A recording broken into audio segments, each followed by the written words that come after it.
niba ushaka gutera imbere muri business yawe ukaba ufite business ushaka kuyikora ukava ku rwego rumwe ikagera ku rundi, iki kibazo ngiye kuvuga ujya uhangana nacyo cyangwa se uzanahangana nacyo: gucika intege. Umuntu udacika intege ntabwo aba ari umuntu muri business, kandi niho hantu haba ibintu byinshi bishobora kuguca intege. Rero tugiye kuganira ku kuntu ushobora gukora business ugahangana no gucika intege muri business.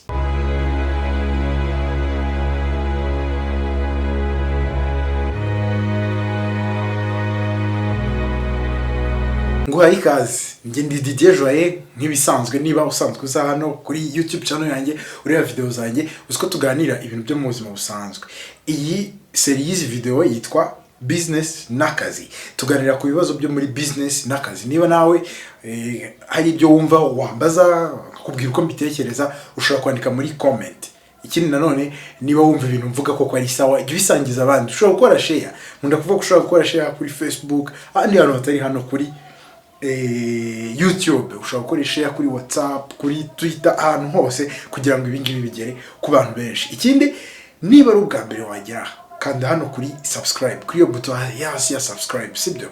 Ukore subscribe na kandi na notification kugira ngo nimba nshyizeho video ujye uyibona uri uwa mbere. Uyu munsi rero ikintu tugiye kuganiraho nakibajijwe n'umuntu witwa Hortense muri comment. Impamvu vuze ngo tukiganireho, yakibajije inshuro nyinshi ku buryo numva nyine dukwiriye kukiganiraho: gucika intege. Kandi nta muntu udahangana nabyo, nanjye mpangana nabyo igihe kinini.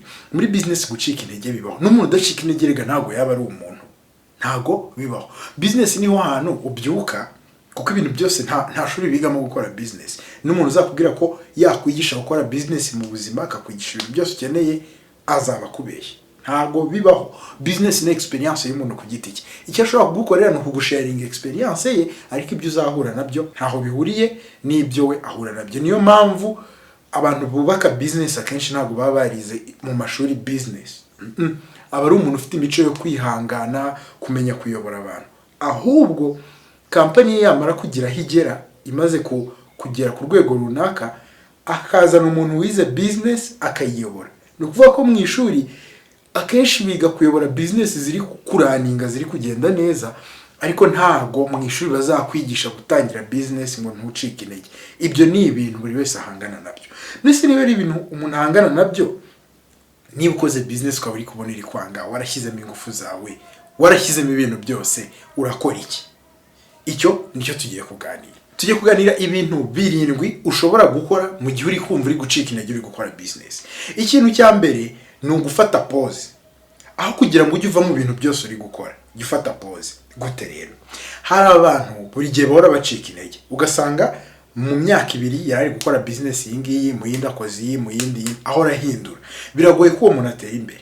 Ntukareke ibintu watangiye, ahubwo jya ufata pause. Akenshi bajya bakunda kuvuga ngo iyo ugiye ushaka gusimbuka kure, usubira inyuma. Ushobora kureka guhagarika business yawe burundu, aho ugatuza, ukabanza ukiga ikiri gutuma idakora, ukiga ukaruhuka. Hari igihe ukora business ukananirwa, ibintu byose ugeze ukabyica. Ruhuka, fata pause.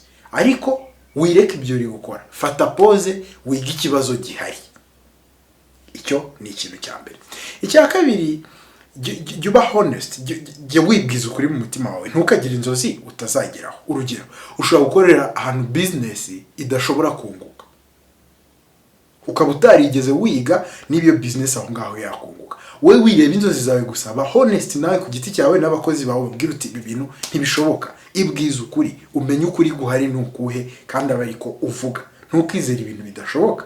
Niba urebe niba ahantu uri gukora iyo business yashoboka, umenye niba uri buyikomeze cyangwa se icyo wahinduramo.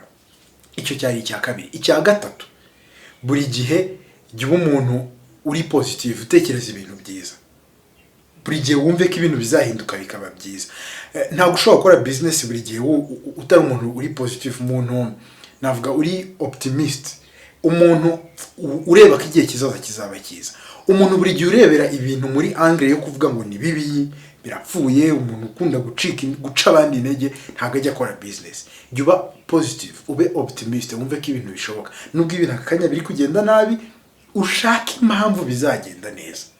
Uyishake kandi uzayibona koko. Icyo cyari icya gatatu. Icya kane, nujya gushaka abantu mukorana business, ntugashaka abantu bacika intege vuba. Business ni urugamba. urwana buri gihe mu bitekerezo, mu bikorwa, hari igihe uba wabuze amafaranga burundu kandi abantu bose babona uri boss, abakozi bawe bari kukwita boss, ibintu uri gukora nyine ukabona biri kwanga. Ababa abakozi mu gihe uri gushaka abakozi, mu gihe uri gushaka aba partenaire, abantu mushobora gufatanya business, jya ureba abantu badacika intege. Abantu nkunda kubita abasirikare, avuga uyu muntu ni umusirikare kabisa, iyo yiyemeje ikintu aba ari bugikore byanze bikunze. Ntugashake wa muntu uhora nyaragurika, uyu nguyu yakennye ndajya kwifatanya n'uyu, ibi biranze ndahita njya gushaka akazi, utajya ugerageza ikintu ngo akigumemo. Uwo ntabwo ajya mu partner muri business. Oya, umuntu w'umupartner muri business ni umuntu uzi kurwana, kuko mushobora kuba mwari mufite business nziza hagahita haza competition igapfa.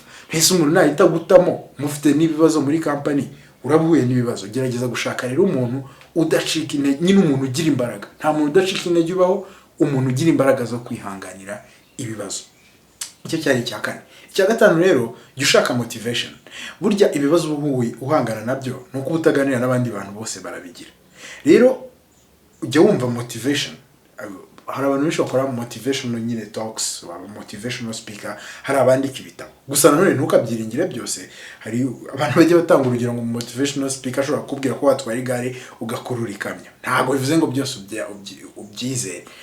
Jya ushyira nawe mu bitekerezo, wumva ibintu byo mu buzima busanzwe, sibyo? Hari igihe cyo kureka ibintu kumva ko byapfuye byarangiye. Kibaho ukavuga ngo ndakwitinze. Menya nacyo ko kibaho, ariko stay motivated. Ujye ushaka motivation, wumve nyine ibintu bishobora kugutera imbaraga buri gihe uko byutse. Ni ngombwa, nabyo ni byiza. Icya gatanu rero ni iki? Nako icya gatandatu. Tugeze ku cya gatandatu. Icya gatandatu ni cy'abantu benshi twica. Jya ushaka cause cyangwa se intego. Jya ugira intego nini irenze ubushobozi bwawe. Akenshi ufite intego nini biragoye gupfa utayigezeho. Ufite intego nto yigeraho mu gihe gitoya, business igatangira kukubihira. Tuvuga urugero, kera ntangira business, intego nari mfite irashekeje. Nari nyiri umwana koko. Nabonaga abantu bafite akazi ahantu heza, ahantu baba bafite ahantu muri office nziza heza kabisa, ugenda ugakora icyayi saa yine ukanywa, umuntu yaza kugusura mukicara muri office nziza, kavuga ngo ndashaka kuzagira ahantu hameze nka kuriya kandi ari company yanjye. Igishekeje, ibyo ni ibintu byoroshye kubigeraho. Intebe, office nziza ntago ari ibintu byataye. Iyo ntego rero ishaka kuguca intege. Nyuma nyine uko nagiye muri business namenye ko ibyo nta gaciro bifite. Ikingenzi ni ukwinjiza amafaranga, ukubaka ikintu gifitiye abantu akamaro, nawe in return kikaguha inyungu. Nicyo ngicyo. Rero kugira intego nini bituma udacika intege. Urumva bituma wubaka uzi n'icyo uri kubaka. Naho nge nubatse nyine nari mfite intego ngeraho mu mwaka umwe iyo nari narayigezeho. Nta kintu kinini byo ngibyo bimaze. Gira intego nini nituma udacika intege. Icya karindwi rero ari nacyo cyanyuma.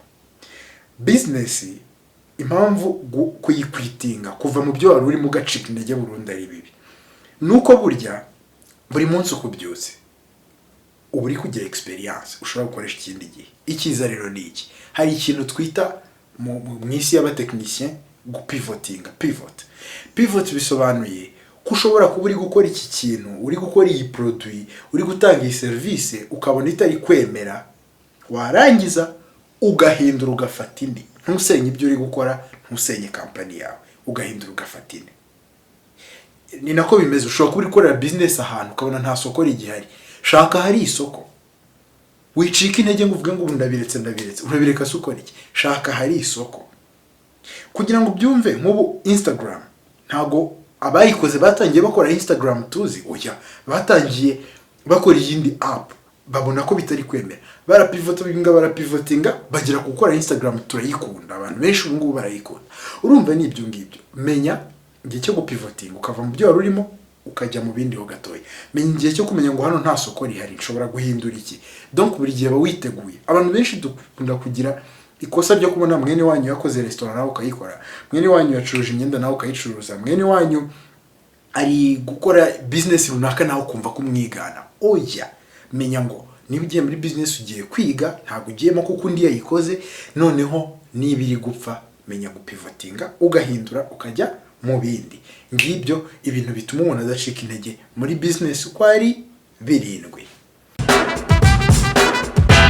kuba urebye iyi video ukayirangiza ni ibintu bishimishije cyane rwose, bitumye winjira mu banyamahirwe bake bazajya batsindira ibihembo buri munsi. Kugira ngo nkubwire ibyo bihembo rero, banza ukande subscribe na notification, iyo nzogera wabikanze. Igihembo nyamukuru ni ukujya ureba video buri gihe uko nyishyizeho, ukayireba uri uwa mbere, kandi iyo video kuyireba ni ubuntu, nta kintu wishyuzwa na kimwe. Hari ibindi bihembo se wari utegereje? Ibi ni ibiki Abanyarwanda bakora umuganda? Icyo ni igihembo, kureba video y'ubuntu buri munsi, uzajya uba uwa mbere, uzajya uyibona. Ahubwo tubonane muri video ikurikiyeho.